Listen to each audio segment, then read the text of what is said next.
സംസ്ഥാനത്ത് സ്വർണ്ണവില ഈ മാസത്തെ ഉയർന്ന നിരക്കിലായി. പവന് ഒറ്റയടിക്ക് കൂടിയത് 1240 രൂപയാണ്. രാജ്യാന്തര വിപണിയിൽ സ്വർണം റെക്കോർഡ് നിരക്കിലാണ്.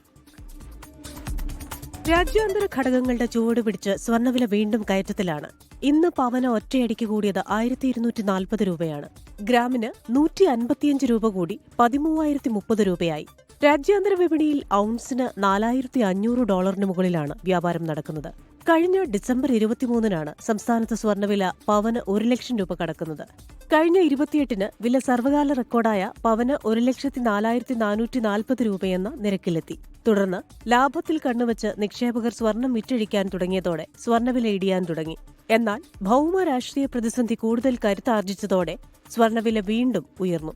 അമേരിക്കയും വെനസ്വേലയുമായുള്ള സംഘർഷം കടുത്തത്, അമേരിക്കയിൽ തൊഴിൽ വിപണി ദുർബലമാകുന്നത്, ഫെഡറൽ റിസർവ് വീണ്ടും പലിശ കുറച്ചേക്കുമെന്ന സൂചന തുടങ്ങിയവയൊക്കെ സ്വർണ്ണവില വീണ്ടും കയറാനിടയാക്കി. കേന്ദ്ര ബാങ്കുകൾ സ്വർണം വാങ്ങിക്കൂട്ടുന്നത് തുടരുന്നതും വിലവർദ്ധനയ്ക്ക് കാരണമായി. ആഗോള സംഘർഷങ്ങൾക്ക് അയവ് വരാത്ത പശ്ചാത്തലത്തിൽ വില വീണ്ടും ഉയർന്നേക്കുമെന്ന് വിദഗ്ധർ പറയുന്നു. Business desk 24. ലോകത്തെവിടെയായാലും ഏത് സമയത്തും 24 വാർത്തകളും ഓഗ്മെന്റഡ് റിയാലിറ്റി പാക്കേജുകളും എക്സ്പ്ലെയിനറുകളും വിശദമായി കാണാൻ ഞങ്ങളുടെ യൂട്യൂബ് ചാനൽ നിങ്ങൾക്ക് സബ്സ്ക്രൈബ് ചെയ്യാം.